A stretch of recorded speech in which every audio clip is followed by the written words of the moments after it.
Hi மக்களே, இன்னைக்கு cooking டிப்ஸில் நம்ம வேர்க்கடலை தோசை எப்படி செய்கிறதுன்னு தான் பார்க்க போகிறோம். மேலும் இது போன்ற பயனுள்ள தகவலுக்கு நம்ம புதுமை தமிழச்சி சேனலை சப்ஸ்கிரைப் பண்ணி ஃபாலோ பண்ணிக்கோங்க.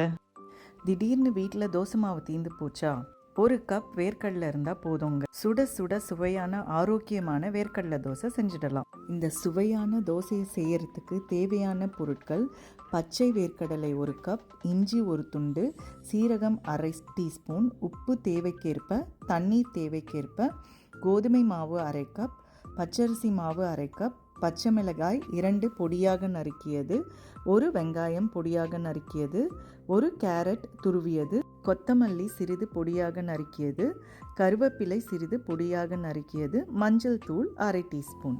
அவ்வளோதாங்க. இப்போ தோசை மாவு எப்படி செய்யறதுன்னு பார்த்துடலாமா? முதல்ல ஒரு பாத்திரத்தில் 2 கப் தண்ணி ஊற்றி நல்லா சூடு பண்ணுங்க. அதில் வேர்க்கடலையை சேர்த்துருங்க. வேர்க்கடலை நல்லா வெந்த உடனே தண்ணியில் மேலே மிதக்க ஆரம்பிச்சிடுங்க. அப்போ ஸ்டவ்வை ஆஃப் பண்ணுறங்க. அப்புறம் மிக்ஸி ஜாரில் வேக வச்ச வேர்க்கடலை, இஞ்சி, சீரகம் தேவையான அளவு தண்ணி ஊற்றி நல்லா அரைச்சிடுங்க. அது கூடவே அரை கப் கோதுமை மாவு, அரை கப் அரிசி மாவும் சேர்த்து அரைச்சிடுங்க. அவ்வளோதாங்க, மாவு ரெடி. அதை ஒரு பாத்திரத்தில் மாற்றிட்டு அதோட நறுக்கி வச்ச பச்சை மிளகாய், வெங்காயம், துருவிய கேரட், கொத்தமல்லி, கருவேப்பிலை எல்லாத்தையும் சேர்த்து சுவைக்கேற்ப உப்புவும் கலந்து தோசை மாவை நல்லா மிக்ஸ் பண்ணிடுங்க. அப்புறம் என்னங்க, சுவையான மாவு ரெடி.